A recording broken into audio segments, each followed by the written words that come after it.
Assalamualaikum warahmatullahi wabarakatuh. Alhamdulillahi rabbil alamin. Wal aqibatu lil muttaqin. Wala udwana illa 'alal zalimin. Asyhadu an la ilaha illallah wahdahu la syarika lah. Wa asyhadu anna Muhammadan abduhu wa rasuluh. Sallallahu alaihi wa ala alihi wa sallam tasliman katsira. Amma ba'd.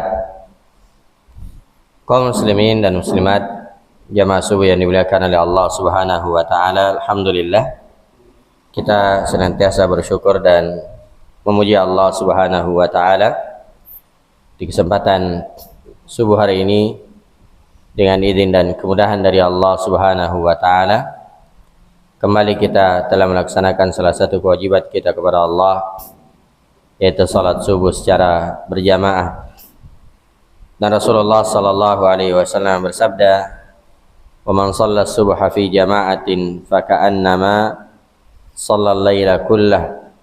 Siapa yang salat subuh secara berjamaah, maka dia seolah-olah salat sepanjang malam. Maka ini tentunya keutamaan yang sangat besar yang Allah Subhanahu wa taala berikan kepada orang-orang yang senantiasa menjalankan ibadah tersebut. 2 rakaat sebelum subuh saja itu jauh lebih baik daripada dunia dan isinya. Jauh lebih baik daripada dunia dan isinya. Karena itu harus kita ketahui sebagaimana yang disebutkan oleh para ulama, bahwasanya rezeki itu ada dua. Rezeki itu ada dua. Ada rezeki secara hissi yang bisa kita lihat secara kasat mata, seperti makan, minum, pakaian, harta, pangkat, jabatan, kendaraan. Ini rezeki secara hissi, dan rezeki diberi oleh Allah Subhanahu wa taala. Karena itu rezeki ya secara hissi saja itu tidak cukup. Ya. Kalau seorang diberi rezeki secara hissi itu belum menandakan kemuliaan. Ya, Fir'aun diberi rezeki yang seperti ini. Ya, diberi kedudukan, kekuasaan. Ya, Qarun, ya, diberi harta yang melimpah. Haman, ya, diberi pangkat yang tinggi, tapi mereka bukanlah orang-orang yang mulia. Sebab mereka hanya diberi rezeki secara hissi. Yang kedua ada rezeki secara maknawi. Itulah rezeki berupa keimanan, amalan saleh, ya, ilmu yang bermanfaat, ya, ibadah kepada Allah Subhanahu wa taala. Maka ini rezeki secara maknawi, dan inilah yang menyebabkan seorang mulia di sisi Allah Subhanahu wa taala. Karena itu ya banyak di masa dahulu mereka adalah budak atau bekas budak, tapi mereka adalah mulia di sisi Allah Subhanahu wa taala karena ya mereka diberi rezeki secara maknawi. Kita semua tahu ya siapa Luqman Al-Hakim. Ya, dari sisi profesi beliau adalah najjar, seorang tukang kayu. Beliau diangkat derajatnya oleh Allah Subhanahu wa taala. Kita semua tahu Bilal radhiyallahu taala anhu, ya, seorang budak yang hitam, tapi beliau adalah orang yang diangkat derajatnya oleh Allah Subhanahu wa taala. Kita semua tahu Abu Hurairah, ya, beliau adalah orang yang fakir, orang yang miskin, ya, tapi beliau adalah orang yang diangkat derajatnya oleh Allah Subhanahu wa taala. Kenapa? Karena beliau memiliki rezeki yang kedua, yaitu rezeki secara maknawi.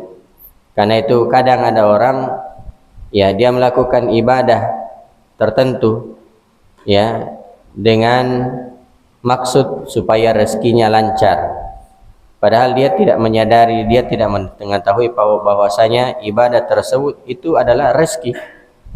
Misalnya ada sebagian orang ya rajin sholat duha supaya rezekinya lancar, padahal salat duha itu sendiri adalah rezeki.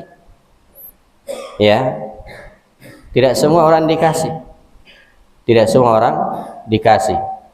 Ya, demikian juga yang lainnya, ibadah yang lain. Ya, salat subuh ini rezeki yang sangat besar, nikmat yang sangat besar.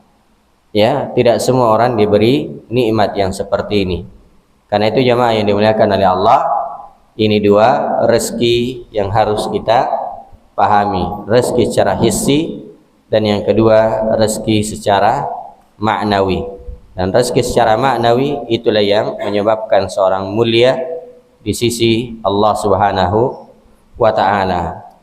Kemudian jemaah yang dimuliakan oleh Allah Subhanahu wa taala, yang berikutnya bahwasanya kalau kita melihat para ulama kita di dalam menuntut ilmu, kita baca di sirah atau biografi mereka, maka kita akan terheran-heran. Ya, kadang ada di antara mereka yang mungkin secara akal sulit diterima, tapi itulah yang dijalani oleh mereka para ulama. Ya, misalnya ada yang berjalan kaki sampai 5.800 km. Ya, 5 kilo saja kalau kita jalan kaki, ya, untuk pergi belajar itu susah. Beda kalau jogging. Ya, tapi ini 5.800 kilometer. Ya, dari Bulukumba ke Makassar saja 200 kilo, mungkin tidak ada yang mau jalan kaki. Ya, ini 5.800. Siapa beliau? Ya, beliau adalah al-Imam, ya, Abu Hatim rahimahullahu taala. Itu pernah berjalan kaki, ya, untuk mendapatkan ilmu. Ini disebutkan oleh al-Imam Az-Zahabi rahimahullahu taala. Ya, demikian juga Imam Ahmad rahimahullahu taala, di usia remaja beliau jalan kaki dari Baghdad ke, ya, Son'ah, dari Irak ke negeri Yaman. Kira-kira berapa kilo ini? Ya, dari Irak ke negeri Yaman jalan kaki untuk bertemu dengan Al-Imam As-San'ani rahimahullahu taala. Ya, dari Son'ah setelah belajar di situ beliau jalan kaki lagi ke Mekah. Inilah para ulama kita. Ya, bagaimana mereka di dalam mengejar atau menuntut ilmu. Ya, satu hal yang luar biasa. Ya, yang secara akal mungkin sulit diterima oleh akal, tapi demikianlah yang dialami oleh para ulama kita. Imam Al-Bukhari rahimahullahu taala itu kadang berhari-hari tidak keluar dari rumahnya. Ya, kenapa? Tidak ada pakaiannya. Tidak ada pakaian. Ya, nanti ada temannya, nanti ada, ya, dari orang lain, dari sahabatnya yang memberi pakaian, kemudian baru bisa keluar. Kenapa? Karena keterbatasan. Ya, keterbatasan fasilitas. Demikian juga, ya, beliau kadang di malam hari bangun sampai 15 kali. Ya, bangun sampai 15 kali. Itu disebutkan di dalam Syarah Al-Manzumah Al-Mimiyah. Ya, bahwasanya Imam Al-Bukhari rahimahullahu taala itu kadang bangun di malam hari 15 kali untuk apa? Untuk mencatat faidah-faidah. Ya, ada yang terlintas beliau catat, ada yang terlintas beliau catat. Inilah Imam Al-Bukhari rahimahullahu taala. Imam Malik, ya, rahimahullahu taala, itu disebutkan bahwasanya beliau pernah menjual atap rumahnya. Ya, beliau menjual atap rumahnya untuk apa? Ya, sebagai bekal di dalam menuntut ilmu. Ya, kalau kita ya jangan, ya, apalagi kontrakan, ya, ngontrak mau dijual atap rumahnya, ya, atap rumahnya orang mau dijual. Nah, ini jamaah yang dimuliakan oleh Allah, jadi sampai atap rumahnya dijual. Ya, sebagai apa? Sebagai bekal untuk menuntut ilmu. Ada seorang alim namanya Sa'lab, ya, disebutkan dalam kitab tarikh Baghdad. ya, bahwasanya Sa'lab ini pernah belajar dari Ibrahim Al-Harbi rahimahullahu taala. Beliau belajar ilmu nahwu, ya, ilmu yang paling dasar di dalam memahami Al-Quran dan Sunnah Nabi SAW, ilmu bahasa Arab. Ya, beliau belajar selama 50 tahun. Ya, belajar 50 tahun. Dan hebatnya beliau tidak pernah alfa selama 50 tahun. Ya. Kita bagaimana ini? Yang belajar bahasa Arab. Ya, ini tidak pernah alfa selama 50 tahun. Ya. Kita kadang cuma mendaftar. Ya. Setelah itu tidak hadir. Ya. Ada juga kadang mendaftar, hadir beberapa kali pertemuan lah, susah ini Ustaz. Ya, tidak hadir. Ini beliau ya kurang lebih 50 tahun. Beliau belajar tidak pernah alfa. Inilah hal yang luar biasa.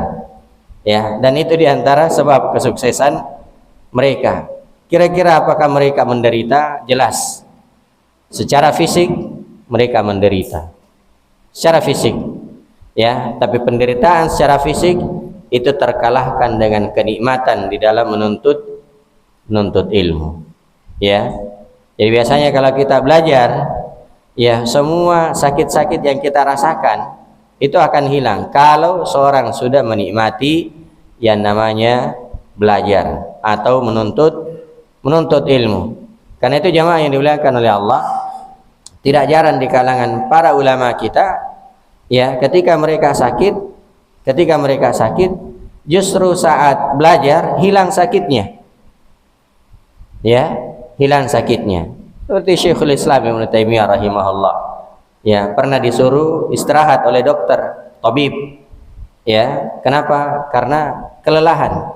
Tapi beliau mengatakan bahwasanya ya justru kalau saya belajar ini ya akan hilang rasa sakit yang saya rasakan.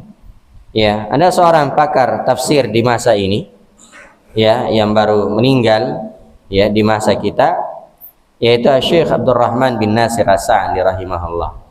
Itu beliau sakit, ya, beliau sakit, tapi ternyata di dalam sakitnya beliau menyelesaikan satu kitab. Ya. Jadi beliau tulis sebuah kitab. Ya. Itulah Al-Wasail Al-Mufidah lil Hayatis Sa'idah. Ya, sarana-sarana yang bermanfaat untuk menggapai kehidupan yang bahagia. Ya, itu beliau jamaah yang dimuliakan oleh Allah, beliau tulis kitab tersebut di atas pembaringan ketika beliau sakit. Inilah para ulama. Ya, jadi mereka betul-betul menikmati. Ya. Jadi secara fisik sakit, tapi ya semua itu bisa terkalahkan dengan ya nikmatnya belajar. Karena itu ya kalau kita baca kisah-kisah para ulama, kadang di antara mereka ada yang berjalan, ya jauh-jauh hari berjalan, jalan kaki, ya untuk ketemu dengan seorang alim. Ternyata alimnya belum datang, maka dia pergi beli ikan, ya beli ikan. Begitu selesai beli ikan, ternyata alimnya sudah datang, dia simpan ikannya, ya selama 2 hari 3 hari tidak dimakan. Ya, pergi belajar. Begitu selesai belajar, ikannya sudah rusak. Ini luar biasa jamaah yang dimuliakan oleh Allah Subhanahu wa taala. Mereka rela meninggalkan sesuatu yang nikmat sesaat untuk mendapatkan kenikmatan yang abadi. Nah, itulah kenikmatan ilmu. Maka tentunya dalam belajar, ya di sana ada kiat-kiat untuk meraih kesuksesan, dan ini untuk kita semua dan terkhusus kepada yang pemula di dalam belajar, para santri, para thalabul ilm, ya maka hendaknya menempuh kiat-kiat ini, ya dan itulah yang menyebabkan mereka para ulama sukses di dalam belajar mereka, ya di dalam belajar mereka. Ya, di antara kiat untuk meraih kesuksesan di dalam belajar, yang pertama adalah ya membersihkan wadah ilmu. Ya, tathiru wi'a'il ilm. Membersihkan wadah ilmu. Ya, itu yang paling pokok bagi seorang ketika mau berhasil di dalam belajar, maka dia harus membersihkan tempat ilmu. Apa tempat ilmu? Itulah hati. Ya, itulah hal. Ini harus dibersihkan terlebih dahulu. Ya, makanya di dalam pelajaran tazkiyatun nafs, ya, konsep penyucian jiwa itu ada dua hal. Ada yang namanya ya takhliyah dan ada namanya tahliyah. Ya, ada takhliyah dengan kha dan ada tahliyah dengan ha. Apa itu takhliyah? Takhliyah itu artinya membersihkan kotoran-kotoran hati. Ya. Setelah itu diisi dengan ketaatan, diisi dengan kebaikan, diisi dengan amalan saleh.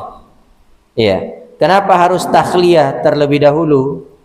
Ya, sebelum tahliyah, kenapa harus dibersihkan kemudian dihiasi? Kata para ulama, ya ibaratnya sebuah tembok atau ibaratnya sebuah gelas, ya, sebuah botol, ya, itu sebelum diisi air minum maka harus dibersihkan terlebih dahulu. Supaya apa? Supaya air minumnya bagus. Ya. Tapi kalau langsung diisi tanpa dibersihkan, maka air minum itu akan ya rusak. Demikian juga kalau misalnya tembok ya kotor sekali, kemudian langsung dicat, itu kurang bagus. Jadi kalau dibersihkan terlebih dahulu baru dicat, maka itu pasti akan bagus hasilnya. Maka demikian juga hati. Ya. Bersihnya hati, maka itu akan memudahkan ilmu itu masuk. Ya. Dan hati itu memiliki dua kotoran. Ya, hati itu memiliki dua kotoran. Yang pertama adalah syubhat, pemikiran-pemikiran yang rusak, pemikiran-pemikiran yang menyimpang. Ini harus dibersihkan dari hati kita. Yang kedua adalah syahwat, ya, keinginan-keinginan yang rusak. Ya, keinginan-keinginan yang rusak. Maka seorang ketika ingin mendapatkan ilmu yang bermanfaat, hendaknya dia selalu berusaha untuk membersihkan hatinya terlebih dahulu. Karena sekali lagi, ya, hati itu adalah tempat ilmu. Dan ilmu itu, jamaah yang dimuliakan oleh Allah, adalah sesuatu yang sangat mulia. Ya, dikatakan bahwasanya man tahara qalbahu fihi ilmu hal. Ya, siapa yang membersihkan hatinya, maka ilmu itu akan tinggal. Wa man lam yarfa' minhu najasatahu wada'ahu al-ilmu wartahala. Tapi siapa yang tidak membersihkan hatinya, maka ilmu itu akan meninggalkannya, akan pergi. Ya, akan pergi. Karena itu ada seorang alim namanya Sahal bin Abdullah pernah berkata begini, haramun ala qalbin ay yadkhulahu an-nur wa fihi syai'un mimma yakrahuhu Allah azza wa jalla. Ya, haram, ya, bagi hati, ya, haram, ya, hati itu dimasuki oleh cahaya. Hati itu tidak akan dimasuki oleh cahaya sementara di dalamnya ada sesuatu yang dibenci, ada sesuatu yang tidak disukai oleh Allah Subhanahu wa taala. Maka jamaah yang dimuliakan oleh Allah, ya, kalau kita merasa malu apabila pakaian kita kotor, ya, kalau kita merasa malu ketika pakaian kita kotor, ya, kita tidak mau berjalan di depan manusia, maka hendaknya kita lebih malu tak kala di dalam hati kita banyak kotoran, banyak dosa, banyak maksiat, dan itu tentunya yang dilihat oleh Allah Subhanahu wa taala. Innallaha la yanzuru ila suwarikum wala ila ajsabikum. Sungguhnya Allah tidak melihat kepada bentuk-bentuk kalian. Allah tidak melihat fisik-fisik kalian. Allah tidak melihat ini tinggi, ini pendek. Allah tidak melihat ini besar, ini kecil.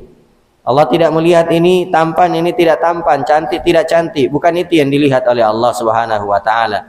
Walakin yanzuru ila qulubikum wa a'malikum. Allah Subhanahu wa taala melihat kepada hati dan amalan-amalan kalian. Itu yang dilihat oleh Allah Subhanahu wa taala. Maka siapa yang mau berhasil di dalam menuntut ilmu, maka ini langkah yang pertama. Hendaknya senantiasa membersihkan hatinya, ya. Karena itu jamaah yang dimuliakan oleh Allah, khususnya kepada anak-anakku, para santri, ya, para santri, bahwasanya ketika kita berusaha mengulang-ulang bacaan Al-Quran ternyata tidak hafal-hafal, itu harus koreksi diri. Boleh jadi karena banyak dosa dan maksiat, ya, yang kita lakukan. Kenapa saya ini sudah lama belajar tapi tidak ada yang saya pahami? Ya, selain itu adalah ujian, ya, selain itu adalah ujian, maka boleh jadi juga karena banyaknya dosa dan maksiat yang kita lakukan. Nah, ini yang pertama. Kemudian yang kedua jamaah yang dimuliakan oleh Allah, ya, dari kunci kesuksesan para ulama adalah ikhlasun niyah, yaitu mengikhlaskan niat di dalam belajar, ya, mengikhlaskan niat di dalam belajar, ya. Dan orang yang ikhlas di dalam menuntut ilmu itu kalau dia memiliki 4 hal, ya. Orang yang ikhlas di dalam menuntut ilmu itu, ya, atau seorang dikatakan ikhlas di dalam menuntut ilmu kalau dia memiliki 4 hal. Yang pertama adalah raf'ul jahli an nafsihi. Dia berniat untuk mengangkat kejahilan dari dirinya. Ini karena kita ini semua jahil. Kita ini semua jahil, ya. Ini yang pertama. Jadi tidak ada orang yang lahir dalam keadaan berilmu. Tidak ada, ya. Imam Al-Bukhari juga lahir dalam keadaan tidak tahu apa-apa, ya. Imam Asy-Syafi'i lahir dalam keadaan tidak tahu apa-apa. Apakah Imam Asy-Syafi'i lahir dalam keadaan langsung menghafal kitab Al-Muwatta? Tidak, ya. Apakah Imam Al-Bukhari lahir dalam keadaan langsung menghafal Al-Quran? Tidak. Tidak ada di kalangan manusia yang lahir langsung dalam keadaan pintar. Tidak ada, ya. Yang membedakan adalah prosesnya. Yang kedua, ya, boleh jadi yang membedakan juga adalah karena niat-niatnya, ya, niat-niatnya. Maka hendaknya di dalam menuntut ilmu itu seorang berniat untuk mengangkat kejahilan dari dirinya. Yang kedua, dia berniat untuk mengangkat kejahilan dari orang lain, ya.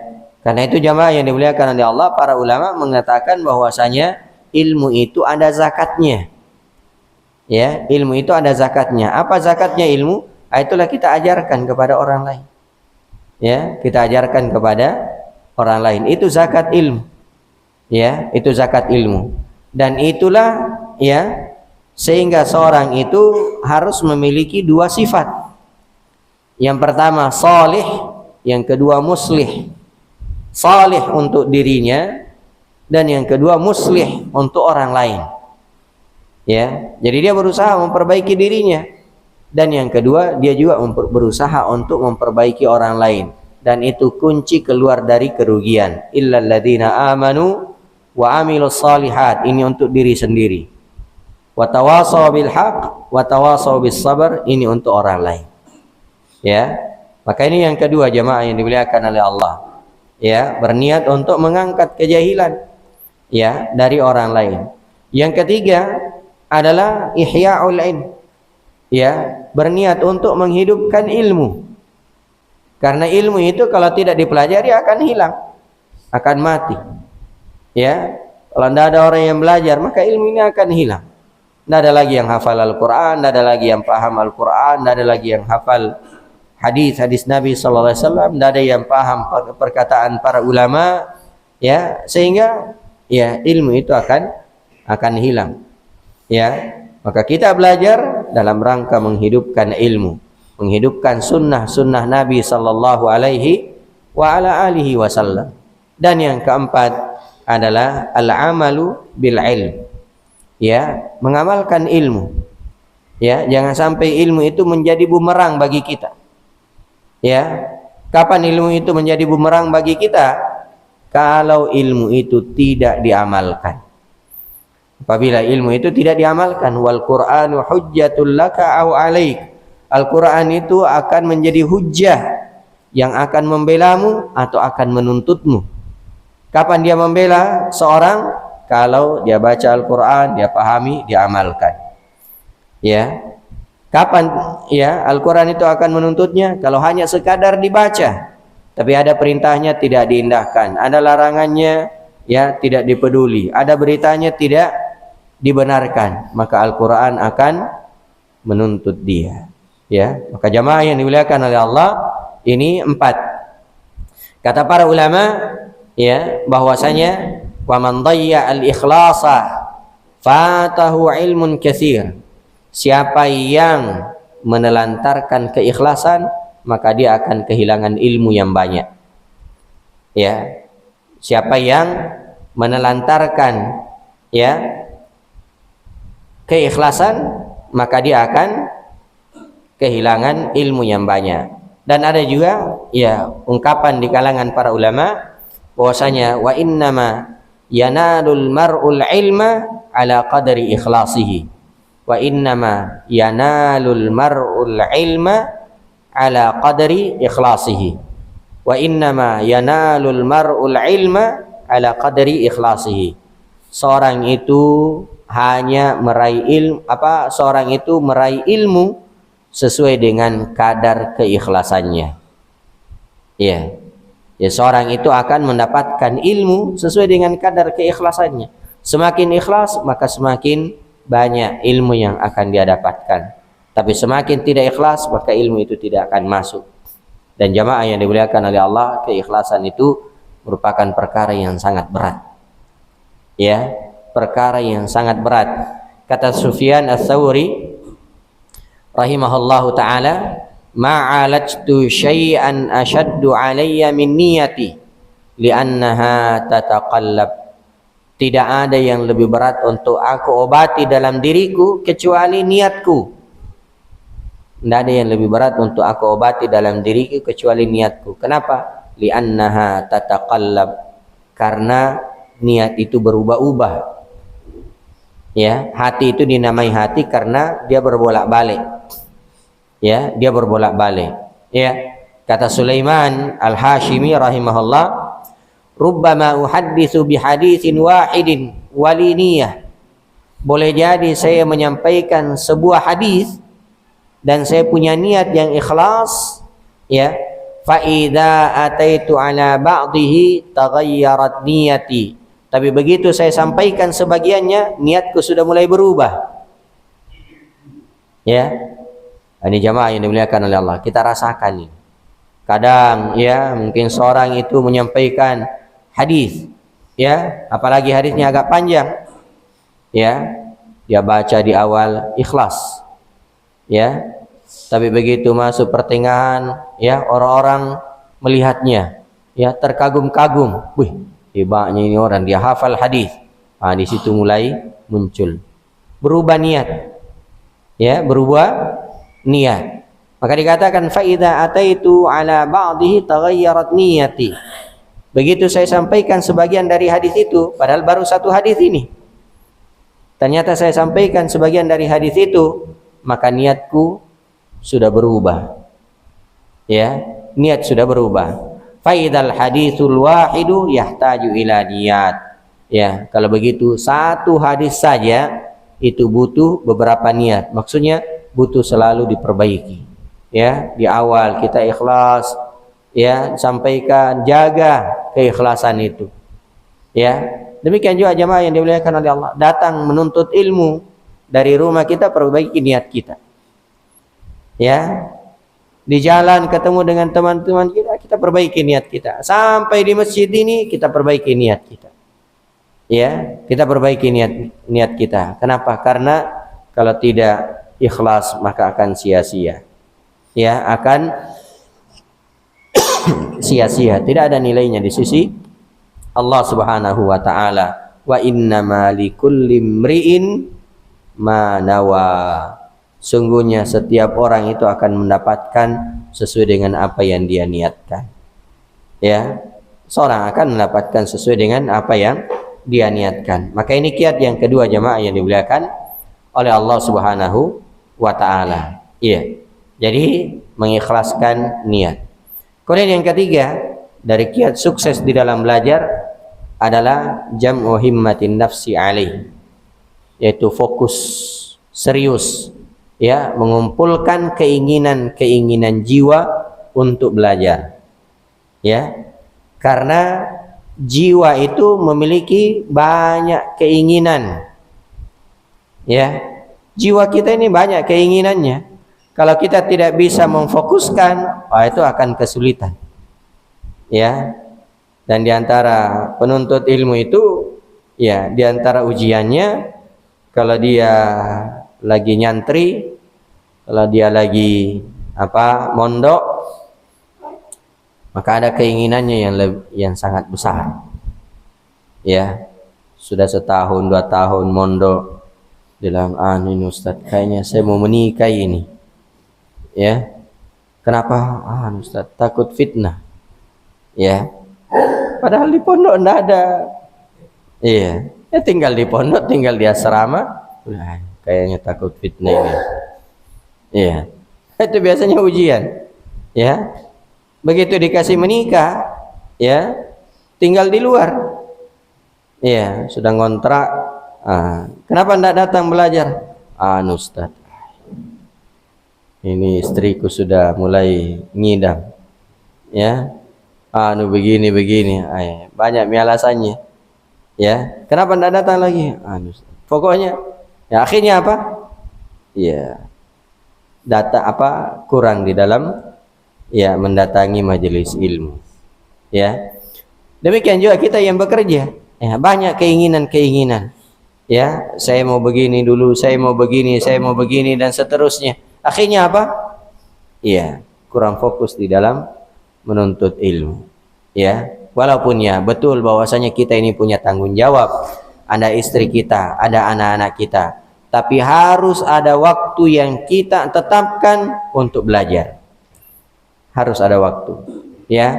Jangan kita mengatakan nanti ada waktu luang. Kalau kita mengatakan nanti ada waktu luang, tidak ada waktu luang, ya, tidak ada waktu luang. Kenapa? Semua waktu itu pasti akan diisi, ya, entah itu diisi dengan kebaikan atau diisi dengan hal-hal yang tidak bermanfaat, ya. Maka ini jamaah yang dimuliakan oleh Allah Subhanahu wa taala, seorang harus, ya, fokus, harus serius, apalagi ini para santri, ya, fokuskan belajar dan jangan suka pindah-pindah pondok, ya. Jangan suka pindah-pindah pondok. Baru sebulan, baru 2 bulan, baru setahun sudah mau pindah pondok, belum selesai target, ya. Kata Syekh Sulaiman Ar-Ruhaili hafizahullah taala, ya, bahwasanya seorang yang suka bosan dan tergesa-gesa itu tidak akan meraih ilmu, ya. Orang yang suka bosan, tergesa-gesa itu tidak akan meraih ilmu. Lalu beliau mengatakan, hendaknya kalian wahai para penuntut ilmu, ya, seperti pohon, ya, seperti pohon. Bagaimana itu pohon? Pohon itu, ya, tertancap, ya, ditanam, kemudian kuat akarnya, ya, bagus akarnya, ya, ke bawah tanah, kemudian batangnya kuat, rantingnya mengambil manfaat dari tanah. Itu pohon.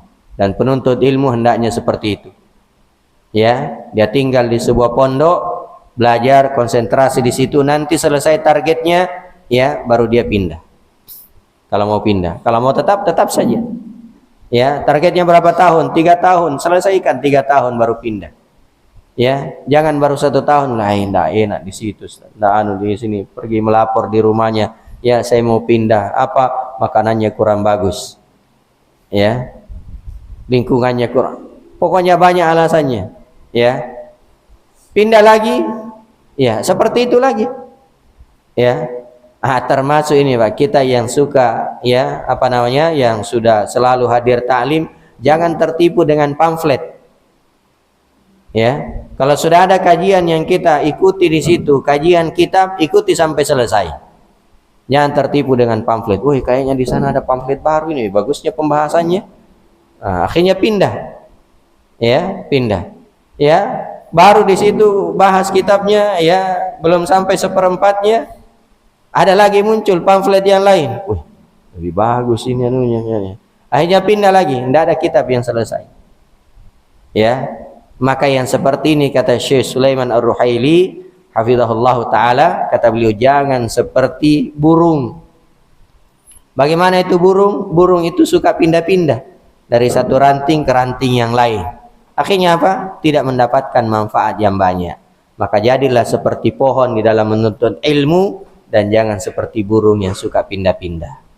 Ya, yang suka pindah-pindah. Mujahid rahimahullahu taala, Mujahid rahimahullah, seorang ahli tafsir di kalangan para tabi'in, beliau mengatakan, saya menyodorkan Al-Quran kepada Ibnu Abbas, ya, maksudnya menyodorkan, yaitu membaca Al-Quran kepada Ibnu Abbas sebanyak 3 kali, dari Al-Fatihah sampai An-Nas, ya, sampai An-Nas. Dan bukan cuma sekadar membaca Alhamdulillahirabbil alamin arrahmanir rahim baru didengarkan oleh Ibnu Abbas, tidak, ya, tapi beliau ya baca Bismillahirrahmanirrahim. Tanyakan, apa maknanya ini wahai Ibnu Abbas? Dijelaskan oleh Ibnu Abbas radhiyallahu taala. Ar-Rahmanir Rahim, apa Alhamdulillahirabbil alamin, apa maknanya? Dijelaskan. Iya, kira-kira berapa tahun ini? Baru selesai satu kali. Dan beliau katakan, saya menyodorkan sampai 3 kali dari awal hingga akhir. Makanya Mujahid menjadi ahli tafsir. Ya. Maka demikianlah jamaah yang dimuliakan oleh Allah, di dalam belajar itu, ya, kita belajar dari sampul depan sampai sampul belakang. Itu cara belajar yang baik, ya, dari sampul depan sampai sampul belakang, ya.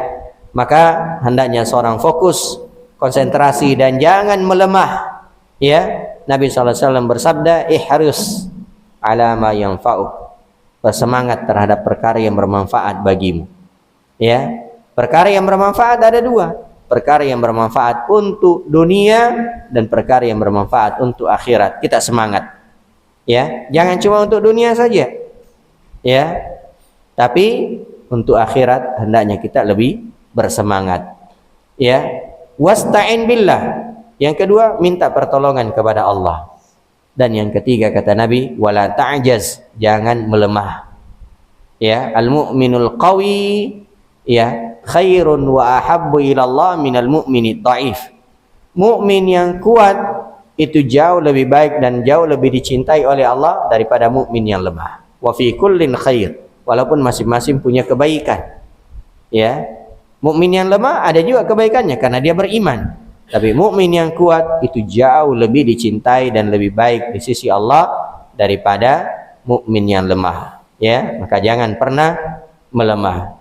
Ada seorang alim yang bernama Al-Junaid, ya, rahimahullahu taala, pernah berkata, ma talaba ahadun syai'an bijiddin wa sidqin illa nalah, illam yanal kullahu nala ba'dahu. Tidaklah seorang itu mencari sesuatu dengan sungguh-sungguh, ya, dengan sungguh-sungguh, ya, dan jujur, illa nalah, kecuali pasti dia dapat, ya.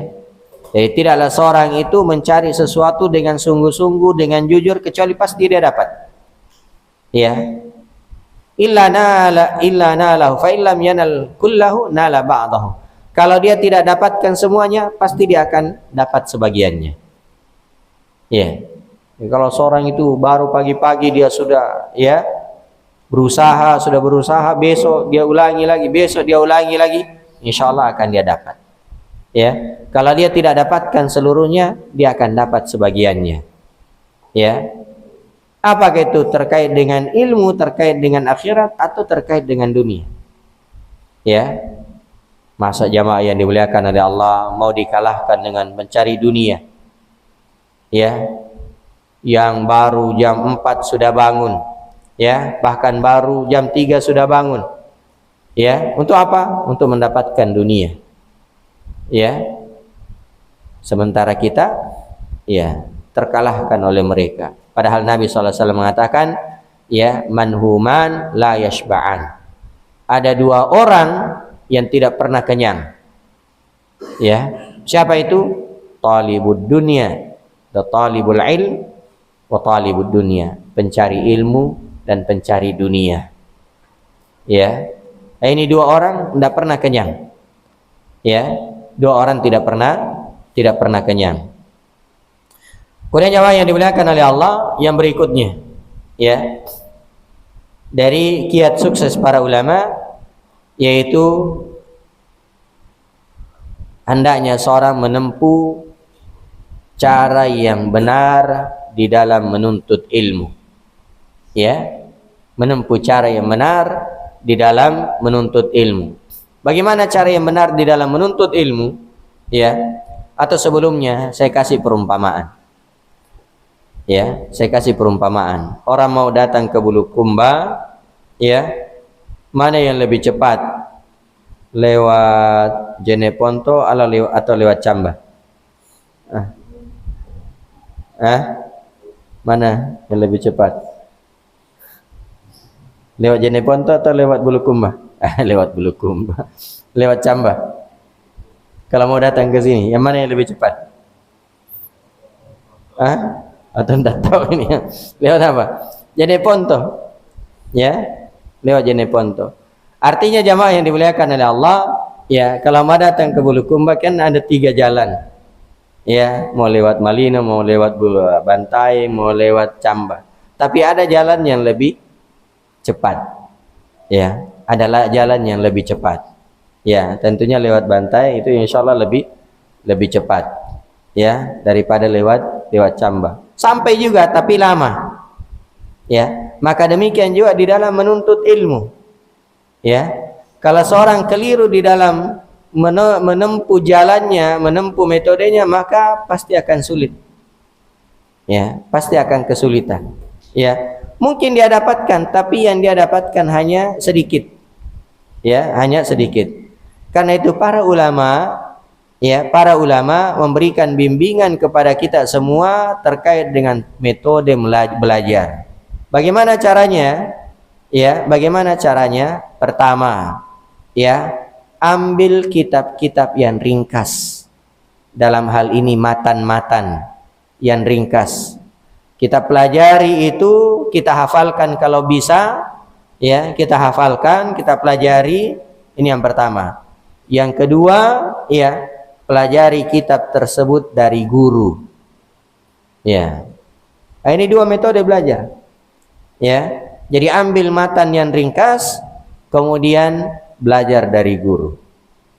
Ya, belajar dari guru. Dan jangan pernah belajar otodidak. Ya.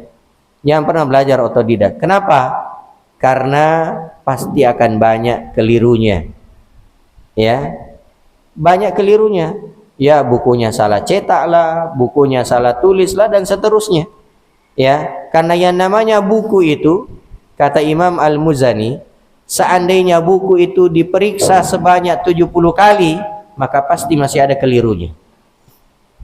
Pasti masih ada kelirunya. Kenapa? Allah Subhanahu wa taala enggan ada kitab yang sahih selain dari Al-Qur'an. Ya. Allah enggan. Allah tidak mau ada kitab yang benar, yang sahih selain dari Al-Qur'an. Ya. Maka kitab itu pasti ada. Mungkin salah titik, salah cetak, salah ini dan seterusnya. Ya. Nah ini. Maka jamaah yang dimuliakan oleh Allah, ada kisah. Ada kisah. Ya. Yang orang belajar sendiri. Maka dia baca Hayyatus Sauda Syifa'ul likulli da. Hayyatus Sauda Syifa'ul likulli da. Ya. Yang harusnya hadisnya apa? Habbatus Sauda Syifa'ul likulli da. Ya. Tapi ternyata di bukunya tertulis huruf ya. Ya. 2 titiknya. Hayyatus Sauda Syifa'ul likulli da. Ular hitam adalah obat dari segala penyakit. Ya, akhirnya apa? Pergi cari ular hitam. Ya, mau dijadikan sebagai obat. Ya, dipitoi. Beda kalau ada guru. Ya, dia baca Hayyatus Sauda Syifa'ul likulli. Salah itu. Ya, harusnya Habbatus Sauda. Ini jamaah yang dimuliakan oleh Allah. Maka tempuh dua hal ini. Ya, dalam masalah tauhid, ambil kitab yang paling ringkas, Qawaidul Arba', ya, Salasatul Usul, ya, dan seterusnya, ya. Itu ada silsilahnya. Dalam masalah akidah, ambil kitab yang paling ringkas. Dalam masalah fikih, ambil kitab yang paling ringkas. Ya, jangan langsung ambil ya Sahih Al-Bukhari, Sahih Muslim, ya Majmu' Al-Fatawa dan seterusnya. Oh, ini keliru. Ya. Jadi ambil kitab yang ringkas, setelah itu belajar sama guru. Ya, belajar sama guru. Maka jamaah yang dimuliakan oleh Allah, ya, seorang itu hendaknya ya menempuh metode yang benar. Kata Syekh ya Al-Utsaimin hafizahullahu taala, ya, likulli matlubin tariqun yusilu ilaihi. Setiap yang dicari itu pasti ada jalan yang menyampaikan. Ya, setiap yang dicari pasti ada jalannya yang menyampaikan kita. Ya, faman salaka jadata matlubihi awqafathu alaihi. Siapa yang menempuh jalan yang benar terhadap yang dia cari, maka dia akan dapat dengan baik. Wa man adala anha lam yadhfar bimatlubihi.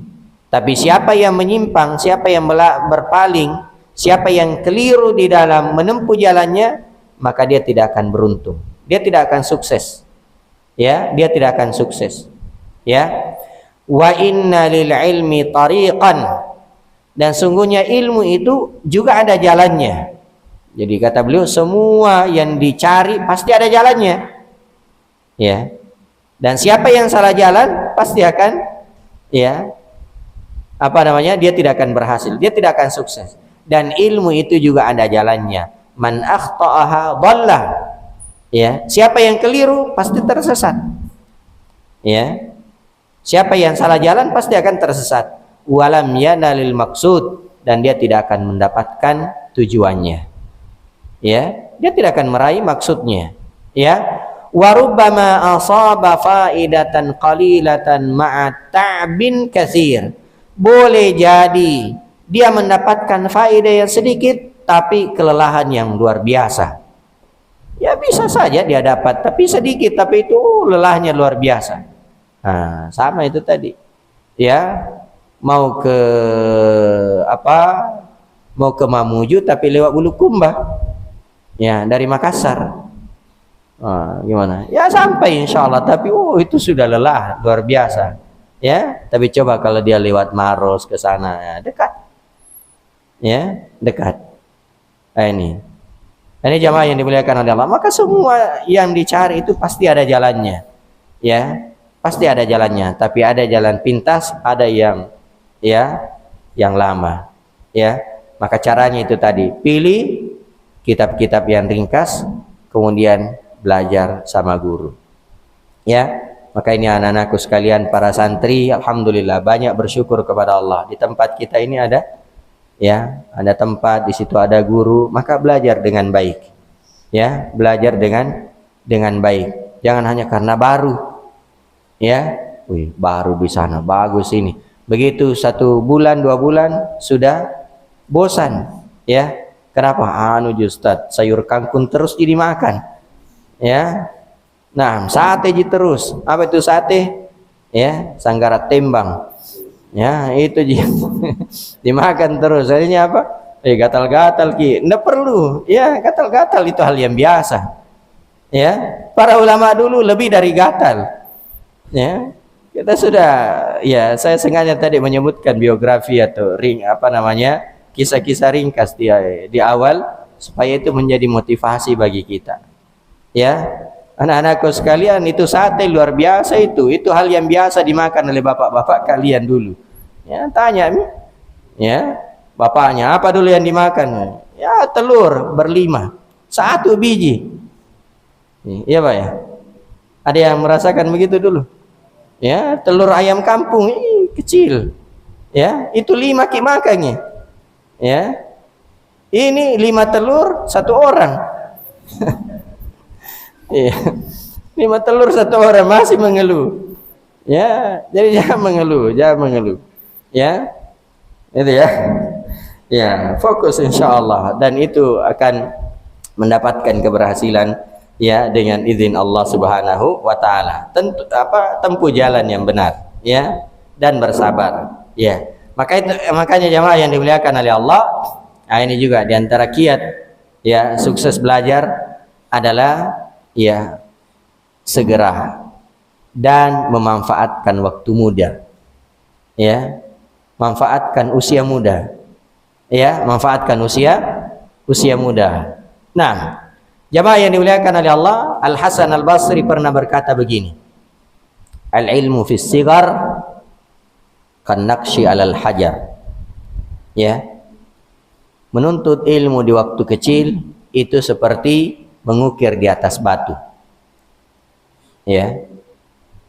Jadi menuntut ilmu di waktu muda itu seperti mengukir di atas batu. Ya.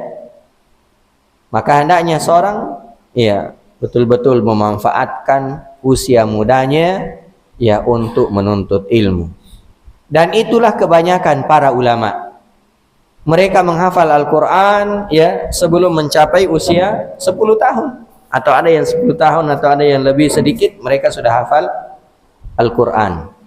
Ya, mereka menghafal hadis Nabi SAW. Ya, mereka menghafal hadis Nabi SAW itu di usia muda, di usia muda. Dan usia muda itu adalah usia yang paling cepat berlalu. Paling cepat berlalu. Ya. Di samping itu usia muda adalah usia yang paling banyak disesali. Ya. Tidak ada orang yang menyesali usia pensiunnya. Ya. Tidak ada orang yang menyesali usia bayinya. Tidak ada. Wah, seandainya dulu waktu saya bayi menghafal Al-Quran. Tidak ada itu yang bilang begitu. Ya. Tapi yang akan disesali, wah seandainya dulu waktu saya di As-Sunnah Caile saya hafal Al-Quran. Jadi. Ya, kenapa? Waktu itu saya masih berusia 12 tahun. Ya. Semangat-semangatnya. Tapi apalah. Ya. Ternyata semuanya berlalu. Kata Imam Ahmad, "Ma syabbahtu syabab illa bi syai'in fi kummi fasaqata." Ya, kata Imam Ahmad, saya tidak memperumpamakan, saya tidak menyamakan masa muda itu kecuali seperti sesuatu yang ada di lengan baju kemudian jatuh. Ya. Coba Pak, kita simpan apel misalnya atau mangga di lengan baju, kemudian angkat. Ya. Langsung jatuh. Begitu cepatnya. Ya. Maka demikian juga usia muda, itu sangat cepat berlalu. Ya. Sangat cepat berlalu. Ya. Saya kemarin hitung-hitung umur saya juga, ternyata sudah 42. Ya, padahal baru kemarin. Ya, baru kemarin. Ini semua ini, ya. Antum sekarang ya usia berapa umurnya? 15, 13. Wih, masya Allah. Ya, kalau panjang umurnya ndak terasa itu, langsung jadi kakek-kakek juga. Iya, makanya manfaatkan memang sekarang. Ya, manfaatkan memang sekarang. Ya, coba tanya bapaknya usia berapa sekarang. Ya, mungkin usia 50 tahun. Ya, padahal baru juga kemarin itu menikah. Ya, ternyata sudah usia 50 tahun. Ya, demikianlah usia muda, sangat cepat berlalu. Ya, maka seorang itu hendaknya memanfaatkan usia mudanya. Kenapa jamaah yang dimuliakan oleh Allah? Karena ya, melekatnya ilmu di usia muda itu jauh lebih kuat daripada ilmu di masa tua. Ya. Itu. Ya. Coba kita bapak-bapak yang kalau mau menghafal Al-Qur'an sekarang, bagaimana itu? Iya, geleng-geleng kepala semua. Iya, ada batal lagi Ustaz. Ya, berat ki. Wah. Apalagi mau bacaan ya, tambah berat. Nah, ini jamaah yang dimuliakan oleh Allah. Tapi jangan bersedih bapak-bapak yang sudah usia 50 ke atas. Jangan bersedih. Kenapa? Di sana banyak ulama yang nanti mulai belajar di usia 40 ke atas. Banyak. Ya. Syekh Abdul Muhsin Al-Abbad hafizahullah taala wa ra'ah. Ya, beliau pernah ditanya, apakah memungkinkan seorang itu menghafal Al-Qur'an padahal usianya sudah 50 tahun? Kata beliau, iya, sangat memungkinkan. Ya, sangat memungkinkan. Usia 50 tahun seorang itu menghafal Al-Qur'an. Ya, kita lihat Abu Bakar, kita lihat Umar. Ya, kita lihat sahabat-sahabat yang lain yang nanti usia 40 tahun ke atas baru masuk Islam, ternyata mereka hafal Al-Quran. Ya, cuma bedanya jamaah yang dimuliakan oleh Allah, apa bedanya? Ya, dikatakan oleh para ulama seperti Al-Mawardi di dalam kitab beliau Adabud Dunya wad Din. Ya, beliau mengatakan, kenapa orang yang sudah umur 40-an ke atas itu sulit ketika belajar? Likasratis syawagil, karena banyaknya kesibukan. Ya, wa ghalabatil qawati', dan banyaknya hal-hal yang bisa memutus. Wa takathuril alaik, dan banyaknya hubungan-hubungan. Ya, banyaknya hubungan. Ya, grup WA-nya saja berapa? Ini belum dibaca, ini ada lagi yang masuk, belum dibaca. Oh, itu hubungannya sudah luar biasa. Ya, grup WA. Anak-anak belum ada itu. Ya, demikian juga kesibukannya. Oh, kesibukannya baru pagi-pagi sudah harus begini, harus begini. Ya, di antara anaknya belum lagi ini, pokoknya banyak sekali anak-anak, tidak ada kesibukannya seperti itu. Ya, cuma tidur di pondok, bangun, ambil buku, belajar, tidak ada kesibukan. Ya, tidak ada juga pemutus. Ya, tidak ada pemutus. Beda kalau bapak-bapak, ya, mau pergi menuntut ilmu habis gas. Ya, panggil sama istrinya, beri dulu gas. Iya. Ini anak-anak tidak ada. Ya. Tapi kata beliau, faman qadira ala daf'iha an nafsihi adrakal ilm. Tapi siapa yang bisa mengontrol, siapa yang mampu menolak semua itu, ya, dia senantiasa memanage waktunya dengan baik, adrakal ilm. Dia juga pasti akan dapatkan ilmu. Tinggal kita bagaimana memanage waktu kita. Ya, ada waktu untuk mencari maisha, ya, mencari nafkah, ya, setelah itu kita pergi belajar. Ya. Nah, jangan sudah cari maisha lembur terus, tidak bisa. Ya, tidak bisa. Ya, maka ini jamaah yang dimuliakan oleh Allah, manfaatkan usia muda.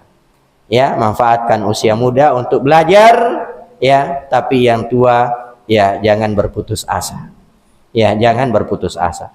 Kemudian yang terakhir jamaah yang dimuliakan oleh Allah, ya, adalah bersabar. Ya, kesabaran. Ya, banyak kiat yang lain. Ya, tapi karena sudah, ya, 6:30. Nah, jadi bersabar di dalam menuntut ilmu. Ilmu itu jamaah yang dimuliakan oleh Allah butuh kesabaran yang ekstra. Ya, sabar di dalam menuntutnya dan sabar di dalam menyampaikannya. Ini dua. Ya, kita sebagai penuntut ilmu itu butuh kesabaran. Kenapa? Harus sabar duduk, harus sabar mencatat, harus sabar menghafal, harus sabar murajaah, harus sabar di pondok. Ya, harus sabar. Kalau tidak sabar, akan gagal. Ya. Maka yang kedua, harus sabar ketika menyampaikannya. Ya. Jadi guru dan murid itu butuh kesabaran. Ya, murid sabar mencatat, sabar menulis, sabar ini dan seterusnya. Ya. Guru juga harus sabar. Karena biasanya ada siswa, ada murid, ada santri Ya, satu kali disampaikan sudah paham. Ada yang dua kali belum paham, ada yang tiga kali belum paham. Ya, maka itu juga butuh kesabaran. Ya, makanya jemaah yang dimuliakan oleh Allah, di dalam Al-Qur'an itu tentang sabar diulangi kurang lebih 80 sampai 90 kali. Kata sabar di dalam Al-Qur'an. Ya, menunjukkan betapa pentingnya jemaah yang dimuliakan oleh Allah. Dan sabar itu bukan hanya sesaat. Ya. Makanya sabar itu tidak ada batasnya. Tidak ada batasnya. Ya. Kalau bilang, "Ai habis mi sabarku," ai tidak sabar namanya. Ya. Tidak ada, ya, tidak sabar. Maka jemaah yang dimuliakan oleh Allah, ya, hendaknya kita bersabar dan jangan tergesa-gesa. Jangan tergesa-gesa, ya. Jangan baru 3 tahun belajar sudah mau jadi Syekhul Islam, enggak. Ya, itu enggak sabar. Harus ta'anni, ya. Harus ta'anni, tidak tergesa-gesa, ya. Tidak tergesa-gesa. Maka semoga Allah Subhanahu wa taala senantiasa, ya, memberikan kesabaran kepada kita semua, ya, dan semoga Allah Subhanahu wa taala memberikan hidayah dan taufik kepada kita semua sehingga kita bisa menempuh jalan yang benar di dalam menuntut ilmu. Dan nasihat saya jemaah yang dimuliakan oleh Allah, ya, hendaknya kita selain banyak membaca Al-Qur'an, banyak membaca hadis Nabi SAW, hendaknya kita juga banyak membaca, ya, sejarah atau biografi para ulama. Ya, biografi para ulama itu juga yang akan membangkitkan semangat kita di dalam menuntut ilmu, ya, membangkitkan semangat kita di dalam menuntut ilmu. Nabi SAW bersabda, "Inna likulli syirratin fatrah." Sungguhnya semua atau setiap semangat itu ada masa futurnya, ada masa futurnya. Faman kanat fatratuhu ilal huda atau ilas sunnah faqad ihtada. Ya, siapa yang masa futurnya itu kepada sunnah, maka dia akan mendapatkan hidayah, petunjuk. Ya, wa man kanat fatratuhu ila ghairi dzalik faqad halak. Siapa yang masa futurnya bukan kepada sunnah, maka dia akan binasa. Ya, kalau misalnya di sini menghafal Al-Qur'an, hafal Al-Qur'an itu ada puncaknya, semangat, puncak. Setelah itu menurun. Ya. Ketika menurun, jangan berhenti baca Al-Qur'an. Ya, tetap baca Al-Qur'an, tapi baca juga yang lain. Baca hadis-hadis Nabi, ya, baca sejarah para ulama, baca perjalanan, kisah-kisah perjalanan dalam menuntut ilmu. Itu yang akan membangkitkan lagi semangat kita. Tapi kalau, ya, semangatnya pas turun, ya, kemudian pergi main game, habis. Ya, habis. Itu yang dimaksud, siapa yang semangatnya bukan kepada sunnah, maka dia akan binasa. Ya. Dia, ya, semangat baca Al-Qur'an. Begitu semangatnya mentok turun, beralih kepada buku-buku yang tidak bermanfaat. Habis. Ya. Makanya jemaah yang dimuliakan oleh Allah, di antara hikmah, ya, kenapa pelajaran itu bervariasi, ya, supaya kita tidak bosan. Ya, pelajaran itu bervariasi, ada Al-Qur'an, ada tafsirnya, ada ini, supaya kita tidak bosan. Ya. Sebagaimana makanan, ya. Makanan biar enak bagaimana, tapi itu setiap hari. Ya, kira-kira bosan atau tidak? Ya, kan bosan dah. Ya, tapi kalau sesekali diselingi sate, kan gitu. Ya, apa sate tadi? Ya, sanggara tembang, kan enak itu. Ya, ikan kering, ya, ada ini. Ya, itu kan nikmat. Ya, nikmat. Nah, wallahu ta'ala alam, mudah-mudahan ada manfaatnya. Allahumma anfa'na bima 'allamtana wa 'allimna bima yanfa'una. Wa zidna ilma. Sallallahu ala nabiyyina Muhammadin wa ala alihi wa sahbihi wasallam. Subhanakallah bihamdik, asyhadu an la ilaha illa anta astaghfiruka wa atubu ilaik. Akhiru da'wana alhamdulillahi rabbil alamin. Assalamualaikum warahmatullahi wabarakatuh.